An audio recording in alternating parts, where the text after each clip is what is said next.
নমস্কার বন্ধুরা, welcome to my YouTube channel Meena kitchen vlog. আশা করছি তোমরা সবাই ভালো আছো, আমিও ভালো আছি। আজকে তোমাদের জন্য একটা রেসিপি নিয়ে এসেছি, যেটা তোমাদের কাছেই আগে শেয়ার করব। এইটা দেখো, আজকে আমি তোমাদের জন্য যে রেসিপিটা শেয়ার করব, এটা হচ্ছে চাল কুমড়োর বড়ি বাটা। চাল কুমড়ো দিয়ে তোমরা অনেক রেসিপি খেয়েছো, যদি না খেয়ে থাকো তো এই রেসিপিটা তোমরা অবশ্যই ট্রাই করবে। একদম গরম গরম ভাতের সাথে খুব সুন্দর লাগে। তাহলে চলো বন্ধুরা, তোমরা দেখো আমি এই রেসিপিটা কীভাবে করছি, প্রথম থেকে শেষ পর্যন্ত দেখো। আর নতুন পুরাতন আমার বন্ধুরা আমার ভিডিওগুলোকে ফুল ওয়াচ করে প্লিজ সাবস্ক্রাইব করে দিও। বন্ধুরা এই দেখো, এখানে একটা চাল কুমড়া আছে, এখানে আছে 5-6টি কাঁচা লঙ্কা, আর এইখানে আছে পোস্ত, আর এইখানে আছে বড়ি। তাহলে এইটুকুন উপকরণ দিয়ে আজকে আমি তোমাদের কাছে শেয়ার করব চাল কুমড়োর বড়ি বাটা। তাহলে শুরু করা যাক। এই রেসিপিটা আমি কিভাবে করছি। চাল কুমড়োর খোসাটাকে আমি ছাড়িয়ে নিয়েছি, এভাবে আমি 4টা পিস করে নিলাম। এরপরে এখন আমি এই মেশিনের সাহায্যে চাল কুমড়োটাকে গ্রেট করে নেব।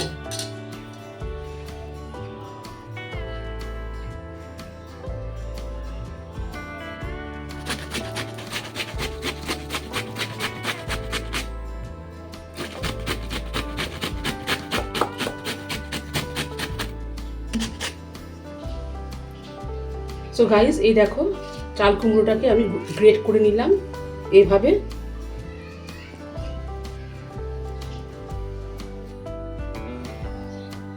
তাহলে চাল কুমড়োগুলো গ্রেট করে নিয়েছি।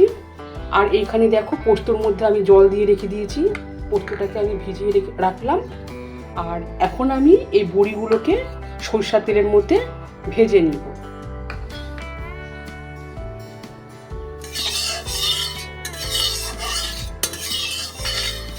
তেলটাও গরম হয়ে গেছে, এখন আমি তেলের মধ্যে বড়িগুলো দিয়ে দিব।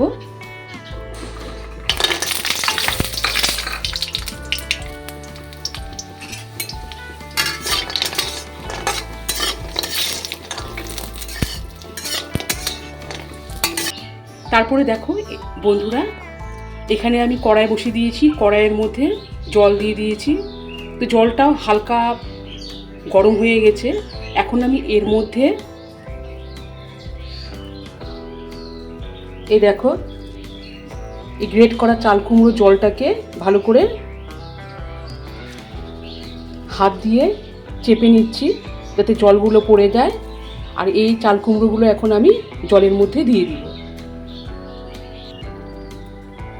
সব চাল কুমড়াগুলো দিয়ে দিলাম আমি। আর দেখো এখানে জলের পরিমাণটা কিন্তু ঠিক এইরকম হবে। তাহলে আমি এখন ঢাকা দিয়ে রেখে দিচ্ছি যতক্ষণ না চাল কুমড়োগুলো সেদ্ধ হয়ে যায়। আমি ঢাকা দিয়ে রেখে দিলাম, চাল কুমড়ো সেদ্ধ হওয়া পর্যন্ত অপেক্ষা করব। আসলাম বন্ধুরা, এই দেখো চাল কুমড়োটাও অর্ধেক সেদ্ধ হয়ে গেছে, জলটাও আছে। এর মধ্যে আমি এখন এই ভাজা বড়িগুলো দিয়ে দিব। ভাজা বড়ি দিয়ে আমি আর একটুখানি নাড়িয়ে নিচ্ছি। এই দেখো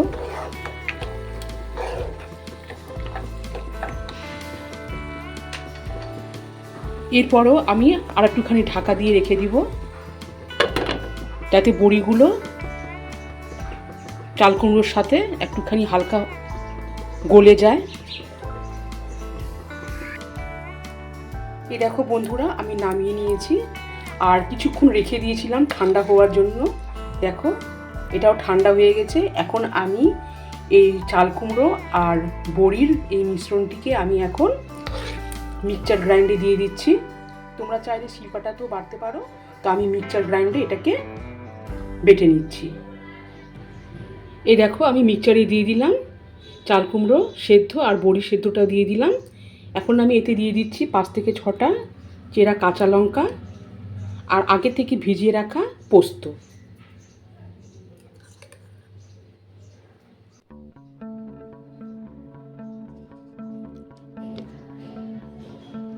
তো এই দেখো বন্ধুরা, একদম বেশ সুন্দরভাবে গ্রাইন্ড হয়ে গেছে।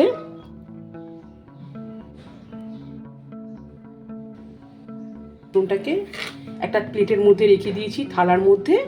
এখন আমি এতে দিয়ে দিচ্ছি স্বাদ অনুযায়ী লবণ, আর দিয়ে দিচ্ছি তেল, কাঁচা সরষের তেল দিয়ে দিলাম। দেখো, এখন আমি লবণ আর কাঁচা সরষের তেল দিয়ে এটাকে ভালো করে মেখে নিব।